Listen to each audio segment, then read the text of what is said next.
Copenhagen is best case scenario for bicycles. They've properly integrated bicycles into the transportation fabric. I think one of the main things is the separated bike lanes because it makes people feel safer. But everywhere you go, you have a sense of a very humane and human city. And the people here, it's just part of their daily lives to cycle, and I just find that so amazing.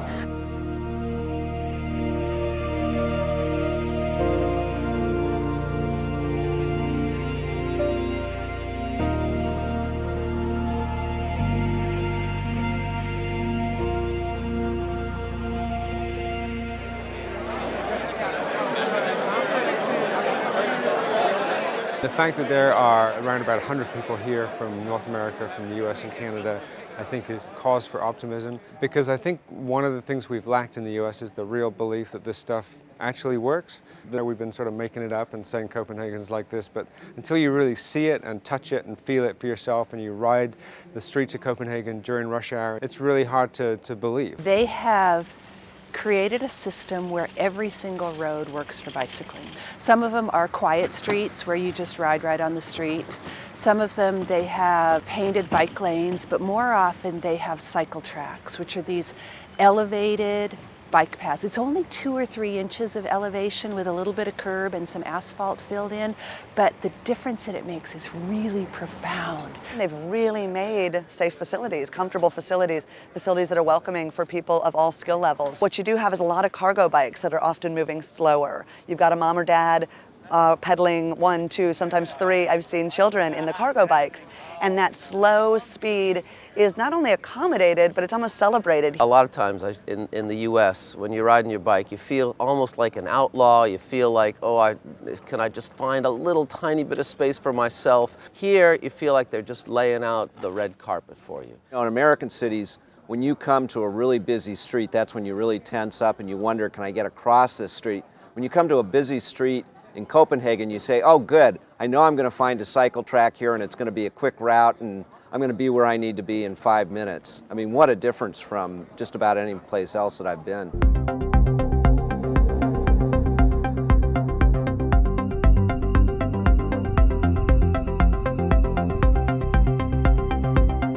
I love the counters on the side of the road. It makes you feel like you should be on the road, that it's okay to be here. You don't feel like anyone's going to tell you to get out of the way. We are here standing in Copenhagen at Nørrebrogade, and Nørrebrogade is the busiest street for cycling in Copenhagen. Last year we put this machine up. There's now 36,000 cyclists per day in this street. To stand and see a couple of hundred cyclists go through an intersection and then realize that just a block away there's another 100 come in and they're, you know, it's a phenomenal experience. We went by the counter last night and I was cyclist 10,361.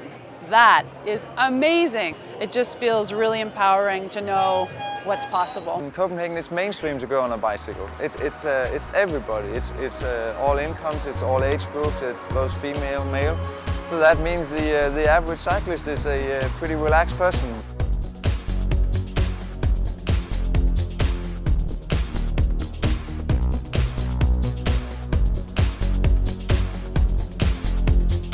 I've heard from some of the Copenhageners that it's 55% women biking here in the city, which is really impressive, and it feels like that. One of the main things is the separated bike lanes because it makes people feel safer, and the slow speeds of cars also makes people feel safer with their kids. You see just like these buckets of kids. The cargo bikes, you know, your child's in the front with you. You know, you can put your groceries in there. You can just totally utilitarian, everyday kind of stuff. Why wouldn't you ride? Why wouldn't women and children ride here? It just seems so practical and so obvious. You see these women wearing skirts and dresses and high heels and just pedaling around. They obviously feel comfortable taking their kids on bicycles. The one thing that I've noticed here are a lot of really little bikes, and they're like 4-year-old kids, and they ride a straight line and they're super on it, and they ride better than most American adults. The kids have training at schools in the third year, third grade, and again in the 9th grade, and they have to do proficiency tests on the bike lane signaling and all that stuff. My son, who's 8, he was riding on the bike lanes to kindergarten with me, or to daycare when he was 3.5 with his training wheels, riding along, and it's just the way it is. You have to. It's a practical solution. The kids have to start riding so you can get around the city.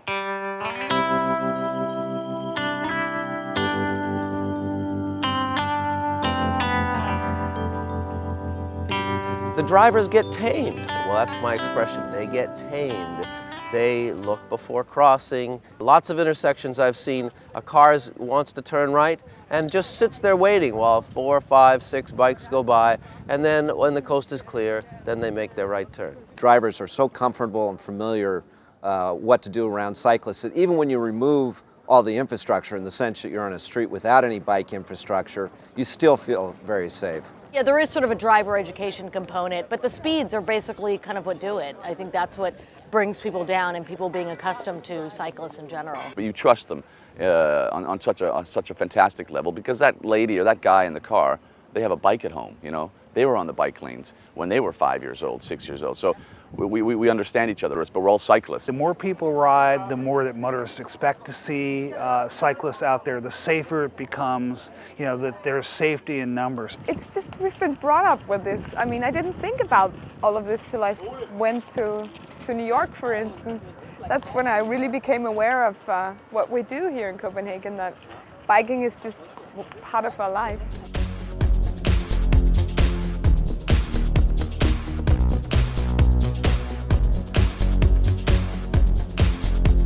I've never once had to lift up my bicycle.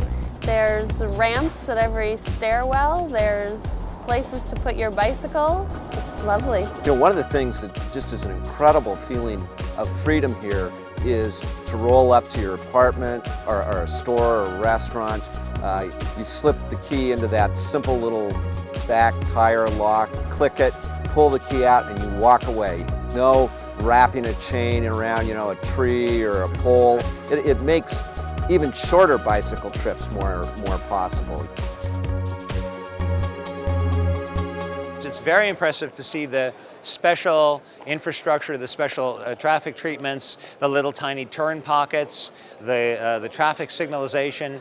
We have the green wave here, the signal timing that supports a continuous and comfortable bicycle movement. For example, you would have a green wave adjusted for the speed of the bicycle instead of for the speed of the car. So we have, for example, a stretch where you can pass. If you travel with the 20 kilometers an hour, then you can pass, I think it's 14 traffic lights that will all be green for you. Wherever they're doing construction, you know, road construction, they always drop down these temporary asphalt ramps. You know, so that even if they're just working on it for half a day or a couple hours, you never have a curb where you approach. There always will be a transition. This is the Danish Parliament where I work, and one of our big victories in recent years was that we got about 10-15 parking lots shut down and turned into bike parking. Every morning you'll see parliamentarians, you'll see all the people working in the parliament coming with their bikes, placing them in front of the parliament. This is the most beautiful, wonderful bike city in the whole world.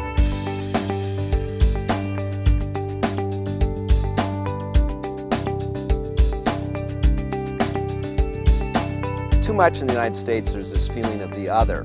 You know, that somebody on the bicycle, that's not me, that's, you know, some different kind of creature. And here it's very clear, no, the person on the cycle, that's just me using a different mode of transportation. Copenhagen has hit some point of transformation where bicycling is cheaper, easier, quicker, perhaps safer than any other mode of transportation.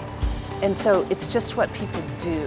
I think if we can succeed in making our streets back home safe and welcoming for moms, for parents bringing their children out, we will have succeeded. The painted bike lane is great for the committed and enthusiast cyclist, but for the next big swath of the population, that isn't going to be enough. We need to find a way to give bicycle riders a place that's comfortable and inviting and has a sense of safety. We don't have that yet. So we need to move on that, and we need to accompany it with promotion and education and explanations. We could do this fairly easily and fairly inexpensively in just about any U.S. city, and the only thing that we would need to do is have the will and the political power to squeeze the cars a bit. We like to say, to sort of put people at ease, that, oh, Copenhagen didn't do it overnight and they took 40 years to get where they are today. We don't have the luxury of waiting 40 years to get to that point in U.S. cities. We have to do it a lot more quickly. To me, it is fantastic to be in a city where every morning when you wake up, you have the feeling that the city is a little bit better than it was yesterday. It's remarkable to have that feeling every morning for 40, 50 years. And that is the case here in